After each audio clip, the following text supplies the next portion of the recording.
Oh tú sol dorado del esplendor más excelente, ilumina nuestros corazones y llena nuestras mentes.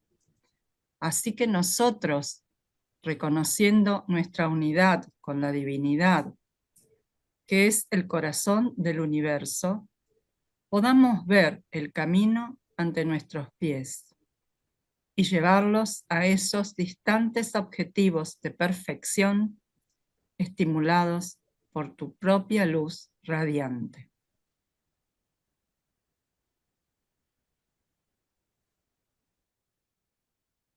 Gracias. Gracias, Emilce. Bueno, continuamos con el tema de reencarnación. Antes que nada, deseo agradecer a Emilce, Martín, José Carlos, Elsa, a todo el grupo por la convocatoria y a ustedes los presentes en el Zoom, en la plataforma. Muchas gracias.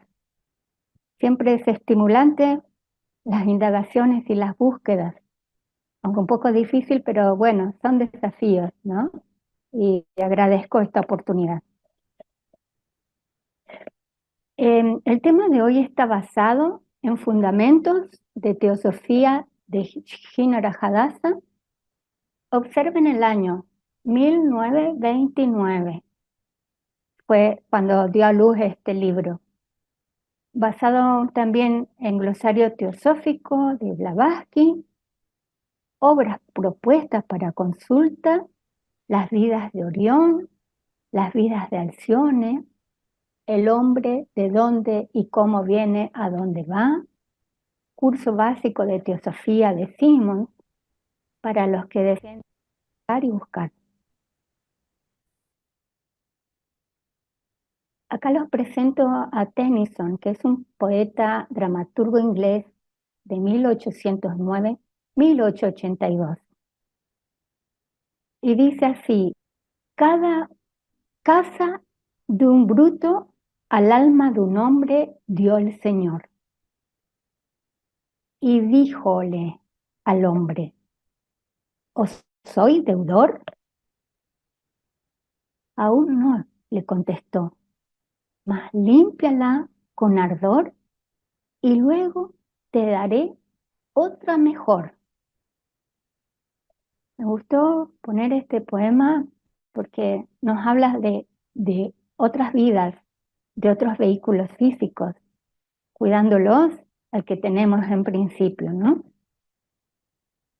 En el prólogo del libro habla de: aunque en sus ideas fundamentales la teosofía es una revelación, solo tiene autoridad para el que la acepta. No obstante, puesto que el hombre debe estar dispuesto a mantenerse o sucumbir por la más noble hipótesis de la vida que su corazón y su mente perciban. Esta obra se dirige a mostrar que la hipótesis está en la teosofía. Así que lo que vamos a presentar es una revelación, como la Biblia también es una revelación, las doctrinas secretas de Blavatsky también. Y acá lo que tenemos es que son hipótesis y lo tendremos que comprobar nosotros mismos.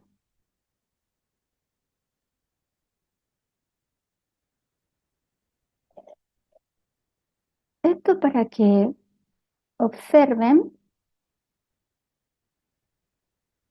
venimos una o varias veces a la vida. Aquí está representado las jornadas de nuestra humanidad. Es la humanidad la síntesis de todo este esquema. Y en este gráfico con las sinusoides estamos representando, es otra manera más de ver lo que Emil se habló hace 2 charlas atrás. Desplegó la parte, si ustedes observan, esta sinusoide, que hay una línea que no tiene ni principio mi fin. Esta es la línea de la existencia. Cada puntito de los azules son un periodo de nacimiento. Es la existencia física, se observa aquí en la parte inferior. Es un día de escuela, aproximadamente de 70 años.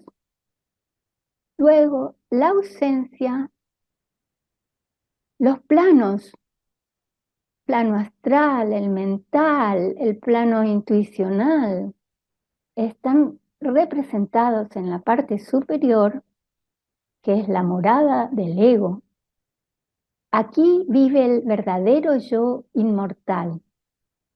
Ha asimilado todo lo que ha podido del material terrestre, para luego volver nuevamente a la tierra. Observen esto, porque sería desde la parte de vida, de existencia que decimos nosotros, la verdadera vida, va a comprender desde que nace hasta que vuelve nuevamente a encarnar todo este proceso. Este vendría a ser el cielo, el de Bachán, las experiencias de bachánicas, el cuerpo causal, y va a depender de las almas el tiempo que va a quedar en el plano espiritual, totalmente espiritual. Atraído, vuelve a la tierra. Esta es la existencia espiritual individual. Acá vendría a ser el triángulo que siempre lo representamos con los aspectos divinos y la parte material, que es el cuadrado. Este lo representamos con los vehículos que vamos a ir desprendiéndonos. Así que es interesante, es un día de escuela. La naturaleza en acción. Toda la naturaleza constantemente nos está hablando. Una vez cada 1000 años o más, el mundo súbitamente una idea que cual otro Prometeo introduce en él una nueva era para los hombres. En la pasada centuria nació una de ellas, concepto de conceptos, la de la evolución. Como la claridad de un relámpago en una noche oscura, penetró su luz en todos los rincones, y ya desde entonces han visto los hombres a la naturaleza en acción, sin limitarse a sentir su pesada mano. Y en la turbia aurora del tiempo nació también del mismo modo otro concepto, el de la reencarnación. Es decir, reencarnación, ascenso de la vida a través de sucesivos cuerpos a más plena y nobles capacidades de pensar y de sentir. Evolución, ascenso de las formas a mayores complejidades de estructura. Son las manos derecha e izquierda del gran arquitecto, hacedor del mundo. El enigma del universo no está aún resuelto más que a medias, a la luz de una sola verdad. Considérese ambas como inseparables, recíprocamente complementarias, y entonces tendrá el hombre un concepto que se desarrollará internamente. Es un proceso que afecta a toda vida. Aunque generalmente se piensa de la reencarnación como aplicable solo a las almas de los hombres, en realidad es un proceso que afecta a toda vida y en todo organismo. La vida de la rosa que muere vuelve a la correspondiente subdivisión del alma grupal de las plantas rosáceas para reencarnar luego en otra rosa. Al pichillo que muere de una indisposición vuelve a su alma grupal canina y después reencarna en un pichillo de otra camada.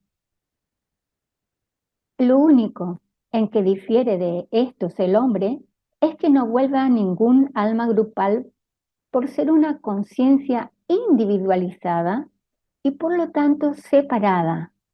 Cuando reencarna, vuelve con las facultades desarrolladas en sus vidas anteriores sin disminución alguna por su coparticipación con otros individuos. Inquirir, estudio, observación son las bases. La teosofía enseña que el alma, una vez individualizada y hecha humana, no puede reencarnar en formas animales o vegetales. Si esto fuera posible, nada adelantaría el alma en su evolución, con un paso atrás de la naturaleza. Todo inquiridor debe descubrir por sí mismo el hecho de la reencarnación por el estudio y la observación, como todo estudiante de ciencia descubre el proceso de la evolución por iguales medios. Se bosquejará las leyes bajo las cuales reencarnan los hombres, en cuanto han sido descubiertas por las investigaciones ocultas de los ocultistas. Primero debemos saber claramente qué es lo que reencarna y para esto, qué es el alma y qué son sus vehículos o instrumentos de conciencia. Si este plan, este detalle, van a ver como si fuera aquí esa conciencia contraída, centrada, que tiene los nombres logos, mónada, los nombres que quieran ir dándoles. Esa conciencia es la que va penetrando, emana un rayo y a medida que va penetrando en la materia, va revistiéndose. También se vuelve inconsciente. Entonces tenemos el mundo físico, este es un pequeño repaso nada más, cuerpo físico que nos permite obrar, reacciones sensorias, las acciones. Tenemos el mundo astral, el cuerpo astral para sentir emociones, deseos. El mundo mental, el mental superior y el mental inferior, con el cuerpo mental para pensar ideas, pensamientos concretos, y el mental superior, el cuerpo causal, para desarrollar ideales, pensamientos abstractos. El alma siente siempre que actúe la conciencia. Esta imagen es de el libro de Lesbiter, El hombre visible e invisible, y él representaba cómo lo veía. Entonces, los distintos tipos de hombres, de evoluciones que tenían. El alma del hombre es un individuo y conciencia permanente que vive en una forma o cuerpo de materia invisible. Hay un cuerpo compuesto de un tipo de materia llamado mental superior, se le llama con los estudios teosóficos modernos el cuerpo causal. Es una forma humana sin caracteres sexuales de hombre ni de mujer, y sí más bien del ángel de la tradición, y la rodea un ovoide de materia resplandeciente luminosa, pero delicada como los desvanecidos colores de una puesta de sol. Esta forma llamada augoides y el ovoide de materia luminosa que la rodea forman la habitación permanente del alma, el cuerpo causal, y en este cuerpo causal vive ella inmortal y eterna. Para ella no hay nacimiento, niñez, vejez y muerte. Es inmortal y va creciendo en poder de amor y pensar y obrar en el rodar de los siglos. Vive exclusivamente para adiestrarse en algún aspecto de la vida, por las experiencias que ha de adquirir para llegar a cifrar su felicidad suprema en cooperar a la realización del plan evolutivo de su vida, de su divino Padre. El crecimiento del alma se efectúa al principio por adquisición de experiencias en los que se halla desde su verdadera morada. Para esto reencarna. Esto es, primero, trae materia del plano mental inferior y forma en ella el cuerpo mental, con que ha de pensar, es decir, con que ha de traducir el mundo exterior de los fenómenos a términos de pensamientos y leyes concretas. Segundo, atrae materia astral y forma con ella un cuerpo astral con que sentir, esto es, con que traducir el mundo fenomenal a términos de deseos y emociones personales.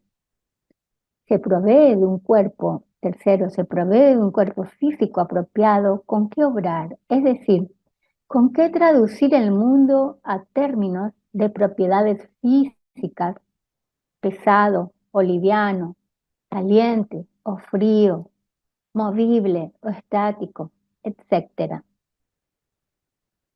Este proceso de revestir el alma de estos tres cuerpos es la reencarnación. Durante la vida del cuerpo físico, toda vibración a que los nervios responden causa una reacción sensoria en el cerebro. El cuerpo astral lo juzga agradable o desagradable.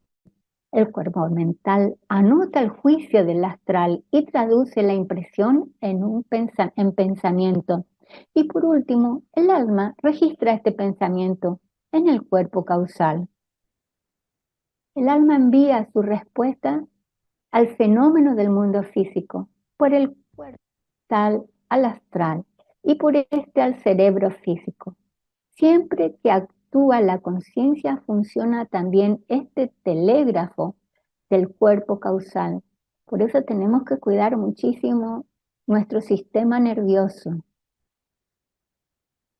Después de haber adquirido muchas ideas de este mundo, el alma las analiza, las ordena y las generaliza, traduciéndolas de experimentos de la vida a ideales de pensamiento y acción.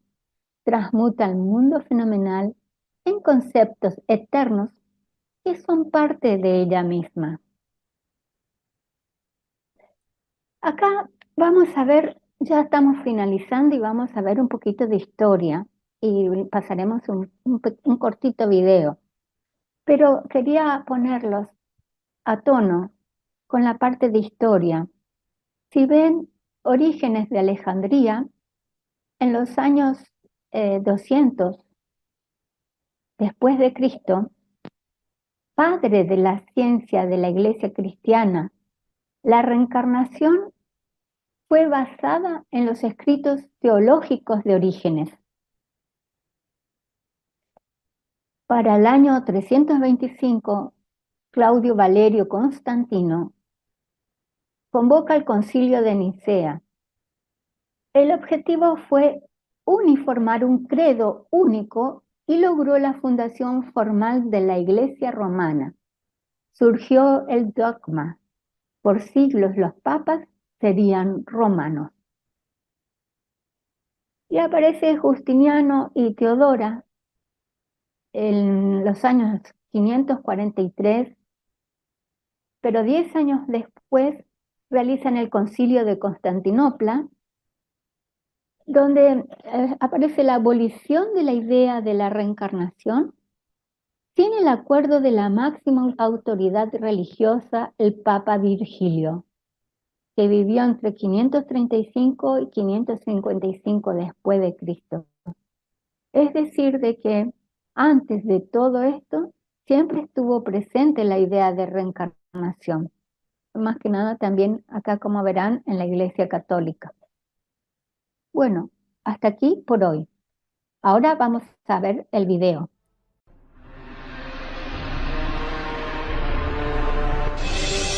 Corría el año 543 de la era presente y el emperador Justiniano, considerado por los historiadores como el último verdadero emperador romano, ávido del poder absoluto, desde tiempo atrás había decidido acabar con la independencia de las iglesias cristianas del mundo antiguo que no se encontraban bajo el poder directo de Roma, dentro de ellas varias de las iglesias que Pablo evangelizara.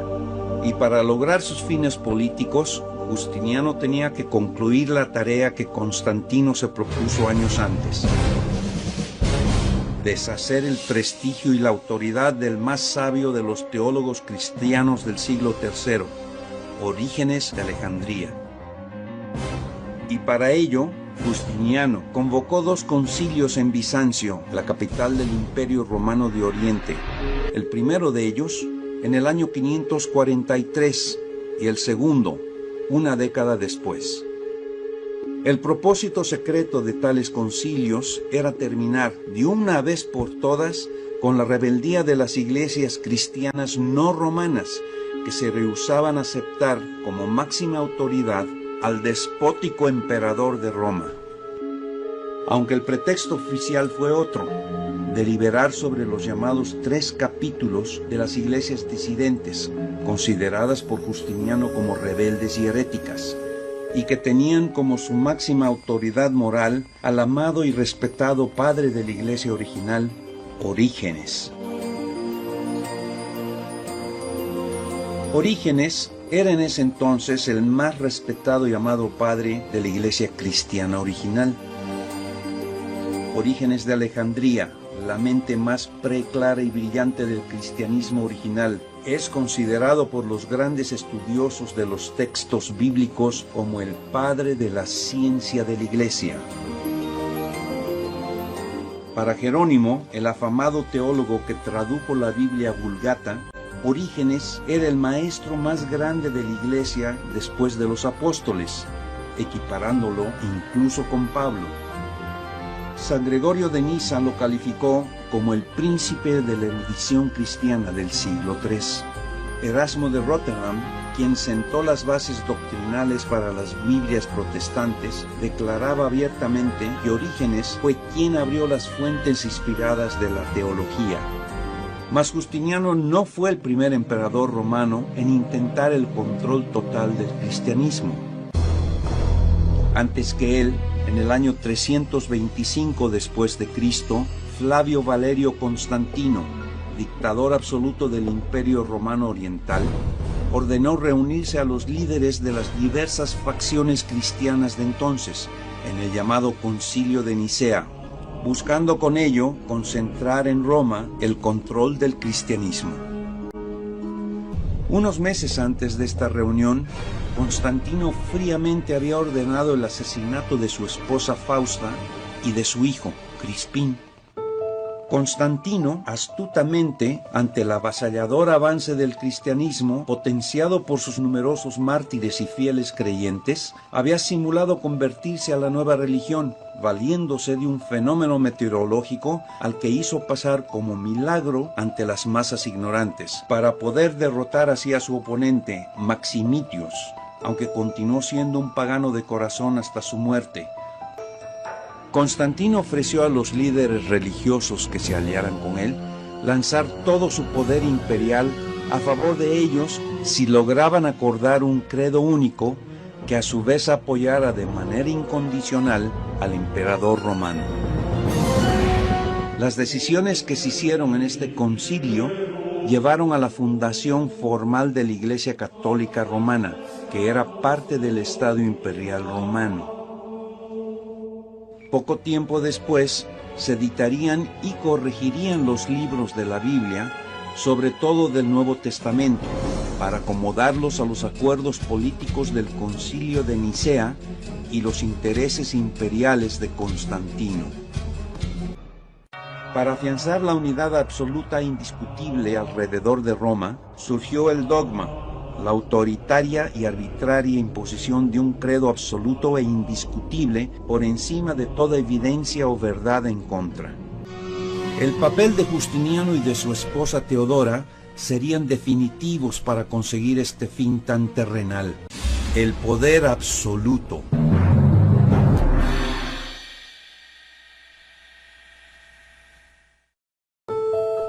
Para ello, Teodora había considerado indispensable prohibir la doctrina de la reencarnación, creencia basada en los escritos teológicos de Orígenes. Convenció a Justiniano y ambos desataron un implacable proceso político contra esos creyentes con amplia mayoría en las comunidades cristianas, para finalmente desechar esa creencia. La historia muestra claramente que la decisión de descartar del cristianismo el concepto de la reencarnación fue obra humana por los intereses mundanos y políticos de Justiniano y Teodora en su propósito de difamar y aniquilar la influencia de Orígenes en el credo cristiano. Así fue que Justiniano convoca el segundo concilio de Constantinopla, excluyendo a los obispos rebeldes y reuniendo solo a quienes, por conveniencia o por miedo, acataban sin chistar las órdenes del emperador. De esta manera, la sede del poder religioso unificado estaría en Roma, pero la principal autoridad religiosa, el Papa Vigilio, quien admiraba y seguía fielmente los análisis y la teología de Orígenes, al enterarse de la verdadera agenda del dictador romano, aún estando en Constantinopla, decide no asistir al amañado concilio, y es Justiniano quien tiene que presidir la apertura del concilio en ausencia del Papa en rebeldía. Enfurecido, Justiniano encarceló, torturó y amenazó de muerte al Papa Vigilio, pero este se rehusó a aceptar las conclusiones de ese concilio tan manipulado, aún a riesgo de su propia vida. Finalmente, el Papa tuvo que ceder cuando el general Belisario, ejecutor de la masacre en el hipódromo de Constantinopla, donde en un solo día fueron muertos más de 30.000 hombres opositores al emperador, le dijo que Justiniano amenazaba con masacrar a todos los cristianos que no obedecieran los dictámenes del concilio. Conocedor de que Justiniano era capaz de eso, Vigilio se vio forzado a firmar la aceptación de las conclusiones del concilio, aunque 6 años después se retractaría públicamente de ello. Pero la suerte ya estaba echada. Se había llevado a cabo un golpe de Estado para apoderarse del poder moral del cristianismo. ¿Y por qué necesitaban Teodora y Justiniano que fuese prohibida la doctrina de la reencarnación del cristianismo? Estudiosos y eruditos opinan que probablemente se debió a que la creencia en múltiples oportunidades para corregir hierros y completar tareas en otras vidas le da a la gente el poder y la autoridad sobre su propio destino, minando así la autoridad absoluta de los poderes políticos y religiosos. Por lo contrario, al hacer creer a sus creyentes que todas las imperfecciones y fallas humanas deben resolverse y expiarse en una sola vida presente, los jerarcas religiosos podían ejercer un enorme poder moral e indiscutible sobre las multitudes ignorantes y temerosas, al amenazarlas con el fuego del infierno y la condenación eterna. ¿Y por qué el Papa Vigilio y un gran número de las iglesias no romanas se opusieron tan decididamente a la prohibición de la reencarnación? Al rechazar la posibilidad de la reencarnación del espíritu de Elías en Juan el Bautista, se rechaza también, sin darse cuenta, la revelación que el ángel de Dios le diera a Zacarías, padre de Juan el Bautista. Y se le apareció el ángel del Señor en pie a la derecha del altar del incienso. Y se turbó Zacarías viéndole, y cayó temor sobre él. Mas el ángel le dijo: Zacarías, no temas, porque tu oración ha sido oída, y tu mujer Elizabeth te parirá un hijo, y llamarás su nombre Juan, porque será grande delante de Dios, y no beberá vino ni sidra, y será lleno del Espíritu Santo, aun desde el seno de su madre, porque él irá delante de él con el espíritu y virtud de Elías, para aparejar al Señor un pueblo apercibido.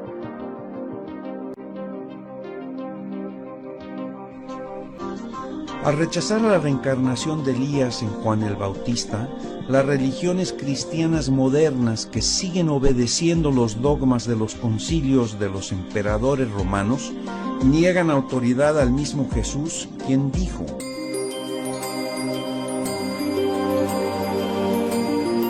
porque todos los profetas y la ley hasta Juan profetizaron, y si queréis recibir, él es aquel Elías que había de venir. Mas os digo que ya vino Elías y no le conocieron, antes hicieron en él todo lo que quisieron. Buenos cristianos, aún el día de hoy, siguen poniendo la palabra de hombres encima de la palabra divina y se enfrentan a ese dilema.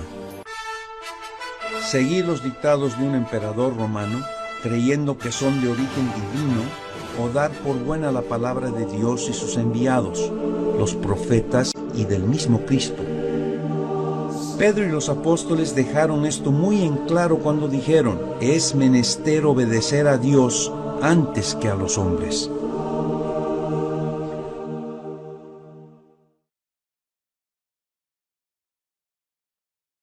Gracias, Martín.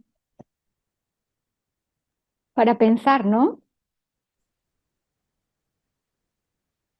Están abiertos los micrófonos, el que quiera hacer alguna pregunta, comentario.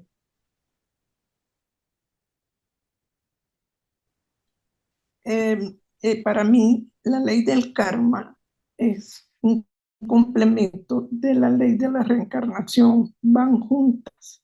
Entonces, en ese momento de imponer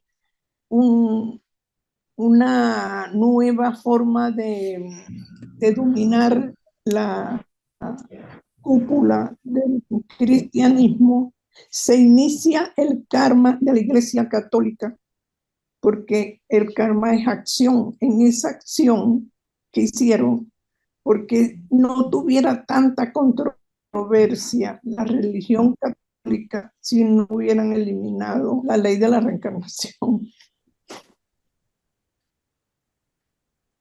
Gracias, María José. Ángela. Sí, buenas tardes. Primero que todo, darle las gracias a todos ustedes y Miriam, pues me encantó toda esta primera parte. Trataré de ver la segunda si puedo y bueno, y los videos estuvieron muy bien hechos y muy a tono porque pues uno sabe que o alguno o la mayoría de nosotros los teósofos que hemos estudiado algo, pues sabemos que en los concilios de Nicea y de Trento y todo eso empezó todo. Y fue una lástima porque los perjudicados en realidad fueron las grandes masas de personas que empezaron a creer y a temer a la muerte precisamente por pensar en el infierno, que hay un infierno y todas esas cosas. Entonces, bueno, yo estoy muy agradecida y me gustó mucho. ¿Ok? Eso era todo. Gracias. Vilma. Muchas gracias, Ángela, por tu comentario. Gracias, Emilce. Muchas gracias, Miriam. Muy, muy linda la presentación, muy aclaradora, muy, ¿cómo puedo decir? Muy, muy didáctica, muy linda. Gracias, Miriam. Me encantó la manera, no lo había visto antes así, y me dio muchas luces. Me encantó la manera de presentar cómo es este proceso que hace el alma para una nueva jornada, que realmente tiene como una habitación y se va formando sus cuerpos para poder hacer este nuevo día de escuela, ¿no? Que es toda la vida que recorremos en una jornada. Muy, muy lindo. Y por otro lado, tengo una preguntita pequeña que, digamos, no tiene que ver directamente con el tema, ni, ¿cómo puedo decir? No es algo que me ponga, que tiene que ver con una duda sobre esta enseñanza de la reencarnación. Mi pregunta es si en la Iglesia Católica Liberal, no conozco la Iglesia Católica Liberal, en Bolivia, hasta donde yo sé, no hay. pero bueno, tenemos hermanos en la Sociedad Teosófica que son de la Iglesia Católica Liberal y también tenemos a Lee Bitter, ¿no es cierto?, que fue un obispo, o no sé si obispo, pero bueno, de la Iglesia Católica Liberal. Mi pregunta es si en la Iglesia Católica Liberal está esta enseñanza. Sí, completamente. Sí, la mayoría de los sacerdotes, por lo menos acá y en Argentina, son miembros de la Sociedad Teosófica.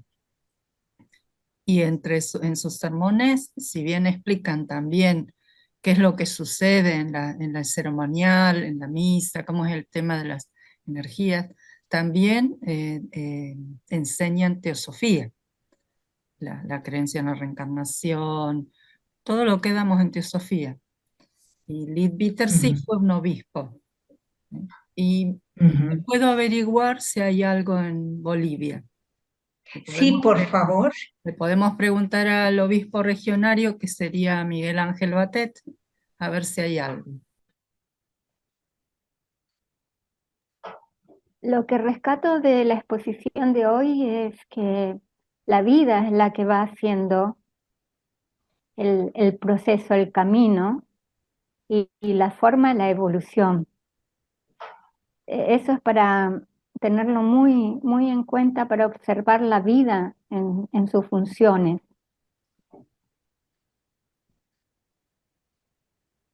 Y las dos manos del arquitecto divino, evolución y reencarnación.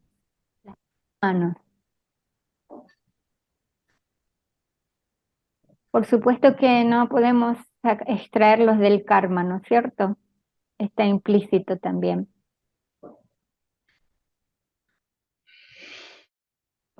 Quiero rescatar el papel de Shinara Hadassah, que nació en Sri Lanka 1875 y fallece, desencarna en Estados Unidos 1953. En 77 años de vida, de existencia, fue escritor, lingüista, hablaba perfecto inglés, italiano, francés, español. Cuarto presidente de la Sociedad Teosófica. Y el hecho de conocer el español le permitió recorrer durante un año América. Estuvo también aquí en Rosario. Así que fue un papel muy importante esta persona. Y sus escritos también. Fíjense que de 1929 y casi lo tenemos como intacto, ¿no? A la teosofía allí. Y ya había empezado a hablar del cuerpo causal. Así que muy interesante resultó para mí esta investigación desde este autor. Con respecto a la traducción de la Biblia, me acuerdo que había Geoffrey Hodgson, escribió, pero estaba en inglés toda la traducción de la Biblia. Y me acuerdo que Monseñor Bates tenía muchos papeles, mucha traducción de eso, que me acuerdo que los acomodé un poco y después se los devolví. Me quedé con alguna fotocopia de la interpretación de la Biblia de Geoffrey Hodgson, pero últimamente me enteré que iban a hacer una traducción de eso. Yo no sé si eran 2 o 3 tomos que iban a traducir de la interpretación de la Biblia de Geoffrey Hodgson. O sea que está muy interesante, debe estar eso. Está en inglés seguro. Ahora si lo han traducido, no sé.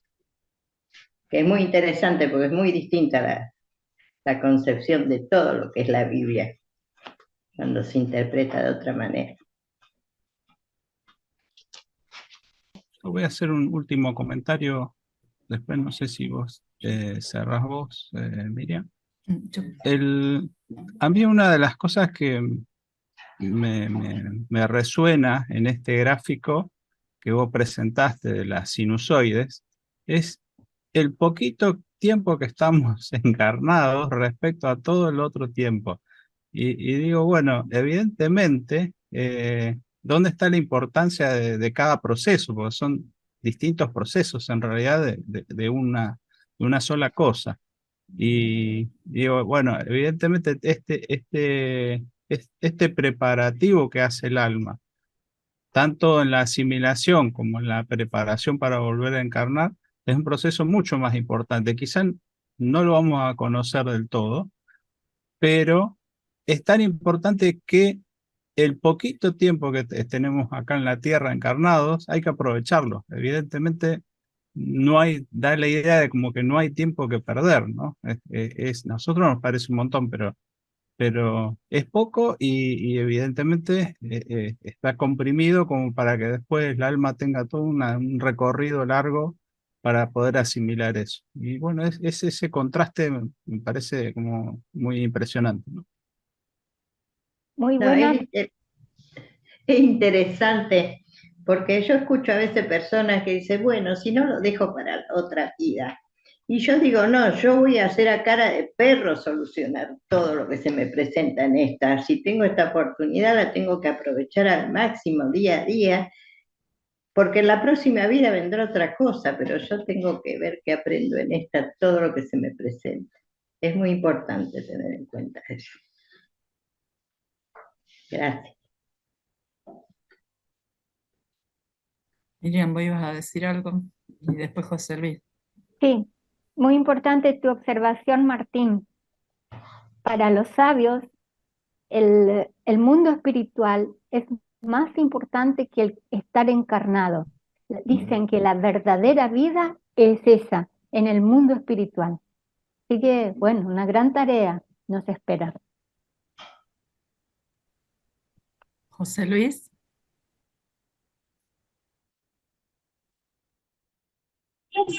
Sí, buenas noches. Bueno, disculpen, estoy en la calle, así que hay un poco de bulla.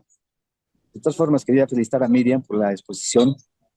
Eh, es una, es una buena reseña de lo que nos va a tocar vivir. Y acotando lo que Martín decía, eh, que, que comentarles que es en esta vida, en este plano, donde podemos avanzar, ¿no? Eh, Después, en las etapas post-mortem, pues nos toca descansar y capitalizar lo que se ha hecho en este plano. Entonces, como decía Martínez, aquí, donde es más difícil, pero donde sí se puede avanzar, ¿no? Eso nada más. Gracias, Emilce y Miriam. Martín. Yo quería hacer una aclaración por las dudas. Si bien en la Iglesia Católica Liberal eh, se enseña, digamos, teosofía, y como les dije, la mayoría de los sacerdotes son miembros de la sociedad teosófica, con muchos, algunos de ellos con muchos conocimientos, como nuestro obispo regionario, que es Miguel Ángel Batet, que sabe muchísimo, o como el reciente fallecido Gaspar Torres, que también era obispo. Sí hay que aclarar que ambas instituciones, Sociedad Teosófica e Iglesia Católica Liberal, son instituciones separadas y con formas de administrarse separadas también. Eso hay que mencionarlo. ¿Querés cerrar vos, Emilce? Porque tengo ruido alrededor. Gracias. Bueno, hacemos la vida oculta. Bueno, pero muchísimas gracias. Realmente hermosa reunión, hermosa exposición y hermosa reunión. Bueno, nos recogemos un momentito. Oh vida oculta que vibras en cada átomo. Oh luz oculta que brillas en cada criatura. Oh amor oculto que todo lo abarcas en la unidad. Que cada ser que se sienta uno contigo sepa que por lo tanto es también uno con todo lo demás.